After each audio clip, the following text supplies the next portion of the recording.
70% बच्चे ये वाली गलती करते ही करते हैं। जितना सिलेबस कंप्लीट करना जरूरी है ना, उतना ही रिवीजन करना भी जरूरी है। तो बच्चे लापरवाही करते करते ना तुम आखिरी में वहीं पे आ चुके हो जहां पे मैंने आपको स्टार्टिंग में आने के लिए मना करा था। तुमने अभी तक ना अपना सिलेबस कंप्लीट करा, ना तुमने रिवीजन करी है। अब तुम्हारी ना विंटर वैकेशन आ जाएगी, उसके बाद तुम्हारे प्रैक्टिकल स्टार्ट हो जाएंगे और डेट शीट तुम्हारी आ चुकी है, 17 फरवरी से तुम्हारे पेपर है। तो सारी चीजें ना केओटिक हो गई है। अब तुम्हें समझ नहीं आ रहा कि भैया मैं क्या करूं, पहले मैं सिलेबस कंप्लीट करने पे फोकस करूं, मैं रिवीजन करूं, मैं सैंपल पेपर की प्रैक्टिस करूं, मैं प्रैक्टिकल दूं। मेरे को कुछ समझ नहीं आ रहा कि मैं अब पहले सबसे पहले करूं क्या। तो गाइज आज की इस वीडियो में मैं आपको ना 60 दिन का एक ऐसा रामबाण प्लान देने वाला हूं। जिस बच्चे ने ये 60 दिन में ये चीजें फॉलो कर ली, मैं आपको लिख के दे रहा हूं। अभी तक तुमने ना चाहे कितना भी सिलेबस कंप्लीट करा हो, चाहे तुम्हारी अभी तक तैयारी हुई हो, कुछ आई डोंट केयर, कुछ फर्क नहीं पड़ता।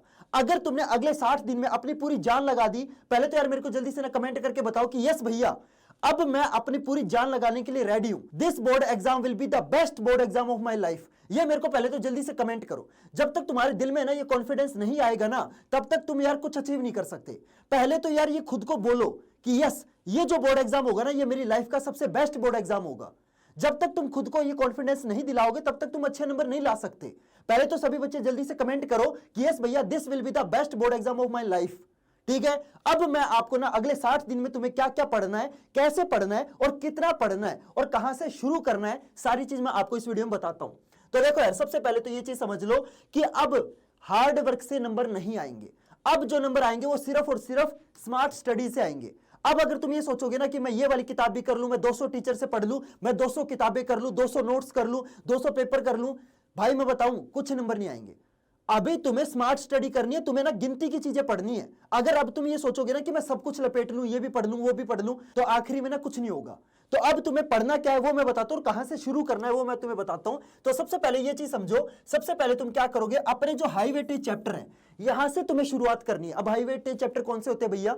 हाई वेटेज चैप्टर वो होते हैं जो होते तो छोटे हैं, लेकिन जो एग्जाम में बहुत ज्यादा नंबर के पूछे जाते हैं। एग्जाम्पल, एनवायरमेंट वाला चैप्टर हो गया, समझ रहे हो, जैसे आपका क्वाड्रेटिक इक्वेशन वाला चैप्टर हो गया। तो ये कुछ ऐसे चैप्टर जो आपके होते तो छोटे हैं, लेकिन पेपर के अंदर बहुत ज्यादा नंबर के पूछे जाते हैं। तो आपको पहले ऐसे चैप्टर करने हैं जो जल्दी भी हो जाए और आपके पेपर में आपको ज्यादा नंबर दिलवाए। तो समझ रहे हो, इससे आपका ना 60 to 70% पेपर कंप्लीट हो जाएगा। समझ रहे हो मेरी बात? तो आपको पहले क्या करना, हाई वेटेज चैप्टर कंप्लीट करना है। Clear everyone? क्योंकि देखो यार, अब है ना तुम्हारा नवंबर चल रहा है। अगर तुम अभी भी सीरियस नहीं हुए ना, तो बाद में ये जो हाई वेटेज वाले चैप्टर ये आप नहीं कर पाओगे। मैं देख रहा हूं बहुत सारे बच्चे क्या करते हैं, अभी भी ना वो पुरानी वाली जो स्ट्रेटजी है ना उसको फॉलो कर रहे हैं। यार वो स्ट्रेटजी मैंने अगस्त में बताई थी। उस टाइम मैंने आपको क्या बोला था कि स्टार्टिंग में इजी चैप्टर करो, लेकिन उस टाइम की जो स्ट्रेटजी है वो इस टाइम काम नहीं आएगी। अब चीजें बदल गई हैं, अब तुम्हारे पास लिटरली बहुत कम टाइम बचा है। तो अब आपको क्या करने, अब आपको पहले वो चैप्टर करने हैं जो आपके हाई वेटेज वाले चैप्टर हैं, और उसके बाद तुम्हें वो चैप्टर करने हैं जो आपके लो वेटेज वाले चैप्टर हैं, क्योंकि ये आपके ना जल्दी जल्दी कंप्लीट हो जाएंगे। क्योंकि देखो यार, जैसे जैसे आपका टाइम आगे बढ़ेगा ना, तुम्हारे ऊपर जो मतलब प्रेशर है ना वो बढ़ने वाला है। अभी तुम्हारे पास उतना प्रेशर नहीं है जितना दिसंबर या जनवरी के टाइम होगा। उस टाइम तुम ये जो अपने हाई वेटेज वाले चैप्टर ये नहीं कर पाओगे, समझ लो। लेकिन जनवरी या दिसंबर के टाइम तुम ये जो लो वेटेज वाले चैप्टर ये बड़े आराम से कर लोगे। तो पहले अपने जो हाई वेटेज वाले चैप्टर वो खत्म कर लो। और मैं तुम्हें एक और चीज बता दूं, ये जो तुम्हारे हाई वेटेज चैप्टर है ना, इनकी तुम्हें मल्टीपल बार रिवीजन करनी है। लेकिन ये जो लो वेटेज चैप्टर है ना, इनकी आपको बस एक बार रिवीजन करनी है। लेकिन ये जो हाई वेटेज चैप्टर है ना, इनकी कम से कम आपको 3 बार रिवीजन करनी है। क्लियर है एवरीवन? अब चलते हैं अगली चीज पे। अब मैं तुम्हें ना 3 स्टेप का रोड मैप बताता हूं। मैं तुम्हें ये नहीं बोलूंगा कि 200 किताबें कर लो, 200 चैनल देखो, 200 वन शॉट देखो, कुछ नहीं। मैं आपको ना सिंपल सा 3 स्टेप का एक ऐसा रोड मैप बताता हूं जो मैंने खुद अपने 10th क्लास में फॉलो करा था, और जिसकी वजह से मेरे खुद 10th क्लास में 100 में से 100% आए थे। वो सेम रोड मैप मैं आज तुम्हें बताने वाला हूं। चीजें ना कॉम्प्लिकेटेड नहीं करनी कि मैं ये भी कर लूं, वो भी कर लूं, मैं उसकी भी स्ट्रेटजी फॉलो कर लूं। अगर ऐसे करोगे, इन द एंड ना आपको पता चलेगा कि तुमने कुछ नहीं करा। जब तुम 2 खरगोश पकड़ने भागते हो ना, तो आपको पता चलता है कि एंड में आपके हाथ में एक भी नहीं आया। तो आपको ना सब कुछ करने के पीछे नहीं भागना, सिंपल ये 3 स्टेप फॉलो करने। कौन कौन से हैं? सबसे पहले, सबसे मेन आपकी जो बाइबल होती है, मैं हर बच्चे को बोलता हूं कि जो 10th क्लास की सबसे बड़ी बाइबल है, मतलब सबसे बड़ी मेन बुक है ना, दैट इज योर एनसीईआरटी। अब एनसीईआरटी के इन टेक्स्ट क्वेश्चन और बैक एक्सरसाइज दोनों करने हैं। बच्चे क्या करते हैं, सिर्फ जो पीछे वाले क्वेश्चन है ना उनको कर लेंगे, लेकिन जो एग्जांपल है, इन टेक्स्ट क्वेश्चन है, उनको छोड़ देंगे। मैथ के अंदर एग्जांपल करने बहुत ज्यादा जरूरी है, और आपके साइंस के अंदर इन टेक्स्ट क्वेश्चन में से जितने क्वेश्चन आते हैं ना, उतनी आपकी बैक एक्सरसाइज में से नहीं आते। समझ रहे हो मेरी बात? और एक और चीज बता दूं, साइंस के अंदर जो एक्टिविटी होती है ना वो बहुत ज्यादा जरूरी होती है। ठीक है, एक्टिविटी बेस्ड क्वेश्चन पेपर के अंदर इस बार पक्का आएंगे, क्योंकि आपको पता है इस साल है ना आपके कंप्यूटेंसी बेस्ड क्वेश्चन की क्वांटिटी बढ़ गई है। तो अब जो बच्चे सिर्फ रटने पे फोकस करते हैं ना, उनकी बैंड बजने वाली है। लेकिन जो बच्चे चीजों को समझते हैं, जो एक्टिविटीज को समझते हैं, जो कंसेप्ट को समझते हैं, सिर्फ उन बच्चों के नंबर आएंगे। तो सबसे पहले आपको क्या करना है, एनसीईआरटी के जो बैक एक्सरसाइज वाले क्वेश्चन वो करने हैं।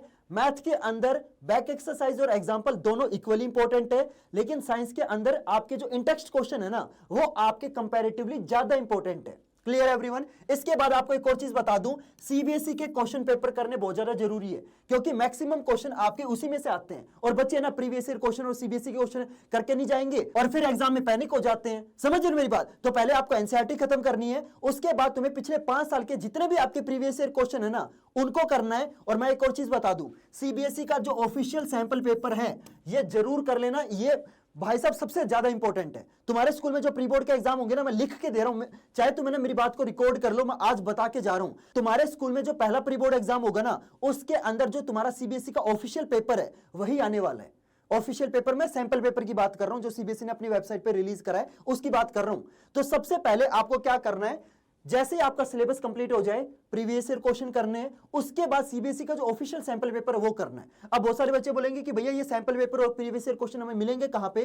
तो उसके लिए ना मैं आपको एक ऐसी बुक रेकमेंड करता हूं जो मैंने खुद अपने 10th क्लास में फॉलो करी थी, and those are Oswaal sample paper. इन बुक्स के अंदर तुम्हारे सीबीएसई के जितने भी नए टाइप के क्वेश्चन है ना, जैसे कि आपको पता होगा इस साल तुम्हारे पेपर के अंदर बहुत सारे नए टाइप के क्वेश्चन आ रहे हैं, जैसे तुम्हारे केस बेस्ड क्वेश्चन हो गए, चाहे तुम्हारे कंपिटेंसी बेस्ड क्वेश्चन हो गए, चाहे तुम्हारे सोर्स इंटीग्रेटेड क्वेश्चन हो गए, चाहे तुम्हारे कंस्ट्रक्टेड रिस्पांस वाले क्वेश्चन हो गए, या फिर तुम्हारे सिलेक्टेड रिस्पांस वाले क्वेश्चन हो गए, या फिर तुम्हारे असर्शन एंड रीजन वाले क्वेश्चन हो गए। ये जितने भी आपके नए टाइप के क्वेश्चन है, आपके वैल्यू बेस्ड क्वेश्चन तो बच गए, ये जितने भी आपके नए टाइप के क्वेश्चन है ना, सारे के सारे क्वेश्चन आपको इस बुक के अंदर मिलेंगे। क्योंकि देखो यार, ये जो नए टाइप के क्वेश्चन है, इस बार तुम्हारे पेपर के अंदर 80% से ज्यादा आने वाले, लेकिन ये जितने भी नए टाइप के क्वेश्चन है ना, ये आपको एनसीईआरटी बुक में नहीं मिलेंगे। अगर आप ये नए टाइप के क्वेश्चन की प्रैक्टिस नहीं करोगे तो पेपर के अंदर कैसे अच्छे नंबर लेके आओगे यार? लेकिन ये सारे नए टाइप के क्वेश्चन जो है वो आपको ओसवाल की बुक के अंदर मिलेंगे। और मैं आपको एक और चीज बता दूं, इन बुक्स के अंदर आपको माइंड मैप मिलेंगे, इनके अंदर आपका सीबीएसई का जो ऑफिशियल सैंपल पेपर है वो मिलेगा, पिछले 10 साल के प्रीवियस ईयर क्वेश्चन मिलेंगे। मैं आपको ये बोलता हूं कि सिर्फ 5 साल के कर लेना, लेकिन इस बुक के अंदर आपको पिछले 10 साल के प्रीवियस ईयर क्वेश्चन गिवन है। तो आपकी मर्जी यार, देखो आप कोई भी पब्लिकेशन के कोई भी सैंपल पेपर ले सकते हो, लेकिन मेरे हिसाब से अगर आप चलोगे ना, तो ये सैंपल पेपर सबसे बेस्ट है। और ये सिर्फ मैं इनको बेस्ट नहीं बोल रहा, आप सिंपल एक काम करना, अपने ना मार्केट में जाना, किसी भी बुक स्टोर पे जाके पूछना कि भाई क्लास 10th के सबसे बेस्ट सैंपल पेपर कौन से हैं, और मैं लिख के दे रहा हूं, तुम्हारा जो दुकानदार होगा ना, वो ओसवाल के सैंपल पेपर को ही बेस्ट बताएगा। बाकी देखो यार, आपकी मर्जी है, आप इन सैंपल पेपर को जहां से लेना चाहो वहां से ले सकते हो, लेकिन अगर आप इन सैंपल पेपर को मेरे लिंक से लोगे ना, जो लिंक मैंने आपको डिस्क्रिप्शन बॉक्स में दे रखा है, तो आपको एक सैंपल पेपर के ऊपर 100 रुपए का कैशबैक मिलेगा। बाकी देखो आपकी मर्जी है, जहां से लेना चाहो वहां से ले सकते हो, लेकिन अगर आप इन सैंपल पेपर को मेरे डिस्क्रिप्शन वाले लिंक से लोगे ना, तो एक सैंपल पेपर की बुक के ऊपर आपको 100 रुपए आपका बच जाएगा, कैशबैक मिल जाएगा। अगर आप 2 लोगे तो 200 रुपए बच जाएंगे, अगर आप 3 लोगे तो 300 रुपए बच जाएंगे। बाकी देखो आपकी मर्जी है, जहां से लेना चाहो वहां से ले सकते हो। Clear everyone? अब तीसरी चीज, 5 मॉक सैंपल पेपर करने बहुत ज्यादा जरूरी है। अब भैया ये मॉक सैंपल पेपर क्या होते हैं? ये वो सैंपल पेपर होते हैं जो आपके ऑथेंटिक सीबीएसई के पेपर होते हैं। भैया ऑथेंटिक, यस, बहुत सारे बुक के अंदर ना आपको वैसे ही सैंपल पेपर दे दिए जाएंगे कि ये वाला सैंपल पेपर बेस्ट है, वो सिर्फ बोलते हैं, लेकिन इस बुक के अंदर आपको हर सब्जेक्ट के जो 10 सैंपल पेपर है ना, वो आपको मिल जाएंगे। मैं तो आपको सिर्फ 5 के लिए बोल रहा हूं, लेकिन इस बुक के अंदर 10 गिवन है। तुम्हें ना मार्केट में और कोई सैंपल पेपर लेने की जरूरत नहीं है, ओसवाल के सबसे बेस्ट है। Clear everyone? तो चाहे तुम्हारे प्रीवियस ईयर क्वेश्चन हो, चाहे तुम्हारे सीबीएसई के नए टाइप के क्वेश्चन हो, चाहे तुम्हारे मॉक पेपर हो, सब कुछ आपको इन बुक्स के अंदर मिल जाएगा। क्लियर? इसके बाद अगली चीज बताता हूं जो कि बहुत ज्यादा जरूरी है, बहुत सारे बच्चे करते नहीं है। देखो यार, अगर मैं तुमसे एक चीज पूछूं कि क्लास 10th के अंदर अच्छे नंबर लाने के लिए एक चीज अगर मेरे को बताओ जो सबसे ज्यादा जरूरी है, तो आप क्या बताओगे? आंख बंद करो, सोचो कि अगर क्लास 10th में किसी भी बच्चे को बहुत अच्छे नंबर लेके आने हैं, तो वो ऐसी कौन सी एक चीज है जो सबसे ज्यादा जरूरी है? तो मैं बताऊं वो क्या है? That is consistency. कंसिस्टेंसी। मैं तुम्हें ये नहीं बोल रहा कि तुम एक दिन 10 घंटे पढ़ो, तुम चाहे डेली 1-1 घंटा पढ़ो, लेकिन डेली पढ़ो। समझ रहे हो? जो बच्चा एक दिन में 10 घंटे पढ़ेगा ना, उसके अच्छे नंबर नहीं आएंगे। जो बच्चा डेली 1-1 घंटा पढ़ेगा ना, उसके अच्छे नंबर आएंगे। तो प्लीज ट्रैक करो कि तुमने आज कितने घंटे पढ़ा, कल तुमने कितने घंटे पढ़ा था, परसों कितने घंटे पढ़ा था। उससे ना तुम्हें एक मोटिवेशन जगेगा। समझ रहे हो? तो आपको सिंपल क्या करना है, तुम्हें सिंपल एक ऐसा ना वीकली चार्ट बनाना है। ठीक है, अपना सिंपल एक पेपर लेना, उसके ऊपर डे 1 to डे 3 ऐसे लिख के 7 दिन लिख देना, ठीक है। यहां पे टाइम आ जाएगा आपका, और तुम्हें सिंपल इसको क्या करना है, अपनी ना दीवार पे चिपका लेना है। जहां पे भी तुम बैठ के पढ़ाई करते हो ना, स्टडी टेबल है, जहां पे भी बैठ के पढ़ाई करते हो, सामने आपको सिंपल चिपका लेना है, और उसको ना डेली फिल करना है। अगर तुमने आज 1 घंटा पढ़ा है तो उसको फिल करो कि आज मैंने 40 मिनट पढ़ाई करी है, फिर मैंने यहाँ पे 5 मिनट का ब्रेक लिया, फिर मैंने 1 घंटा पढ़ाई करी, फिर मैंने डिनर करने चली गई, फिर मैं 35 मिनट की मैंने पढ़ाई करी, और फिर रात को मैंने 2 घंटे पढ़ाई करी। तो डेली आप जितनी भी देर पढ़ाई करते हो वो यहाँ पे लिखनी है। समझ रहे हो मेरी बात? फिर जब तुम्हारा दूसरा दिन आए तो फिर लिख दो कि मैंने पहले 1 घंटे पढ़ाई करी, फिर मैंने 1 घंटे का ब्रेक ले लिया, फिर मैंने 1.5 घंटे पढ़ाई करी, फिर मैंने 30 मिनट पढ़ाई करी। तो जितनी भी देर आप पढ़ाई करो ये आपको अपनी डेली लिखनी है। इससे ना आपको कंसिस्टेंसी का पता चलेगा, उससे ना आपको अंदर से मोटिवेशन आएगा। सिर्फ इस मोटिवेशनल वीडियो को देख लोगे, मेरे को पता है मोटिवेट हो गए होगे तुम, लेकिन तुम्हें भी पता है कि इस वीडियो से तुम्हारे अंदर कितने दिन मोटिवेशन रहेगा। सिर्फ 2 दिन मोटिवेटेड रहोगे, उसके बाद वही बैक टू नॉर्मल। समझ रहे हो मेरी बात? तो ये जो कंसिस्टेंसी है ना, ये बहुत ज्यादा जरूरी है। मैं तुम्हें ये नहीं बोल रहा कि तुम 4-4 घंटे पढ़ो, अभी भी अगर तुम पढ़ाई नहीं करोगे तो यार कभी नहीं पढ़ाई कर सकते। और मैं अभी भी तुम्हें बोल रहा हूं कि अभी भी 4-4 घंटे पढ़ने की जरूरत नहीं है। मैं हमेशा बोलता हूं कि जो 10th का सिलेबस है वो बहुत छोटा है, बहुत ईजी है। और ये तुम्हें अभी लग रहा होगा कि 10th का सिलेबस तो बहुत ज्यादा है, लेकिन जब तुम 10th या 12th क्लास में जाओगे ना तो तुम्हें 10th का सिलेबस ऐसा लगेगा, ऐसे। समझ रहे हो मेरी बात? और मैं लिख के दे रहा हूं, हमेशा हर बच्चे को फील होता है। अभी तो मेरे को ये बताओ, जब तुम 8th क्लास में थे तो तुम्हें 8th का सिलेबस मुश्किल लगता था ना? बिल्कुल लगता था। लेकिन अब 8th का सिलेबस ऐसा लगता है ना, बिल्कुल हलवा। वैसे ही जब तुम 11th या 12th में चले जाओगे ना तो तुम्हें 10th का सिलेबस भी बहुत ज्यादा इजी लगेगा। और सच बता रहा हूं, 10th का सिलेबस बहुत ज्यादा इजी है। बस फर्क क्या है कि तुम पढ़ाई नहीं कर रहे। जो बच्चा पढ़ाई कर रहा है उसको 10th बहुत ज्यादा इजी लगती है, लेकिन जो कुछ नहीं पढ़ता उसको तो ABCD भी मुश्किल लगेगा। समझ रहे हो मेरी बात? तो आपको क्या करना है, ऐसे ना अपना एक चार्ट बनाना है, पेज पे लिख लेना, और इस पेज को अपने जहां पे भी पढ़ाई करते हो, स्टडी टेबल, बेड पे बैठ के पढ़ाई करते हो, जहां पे भी पढ़ाई करते हो, सामने चिपकाओ, ठीक है। और उसको डेली फिल करो कि आज तुमने कितनी देर पढ़ाई करी। Clear everyone? और मैं तुम्हें एक और चीज बता दूं, रिवीजन करना भी उतना ही जरूरी है जितना सिलेबस कंप्लीट करना। 2 बच्चे हैं, एक बच्चा ऐसा है राम, और एक है श्याम।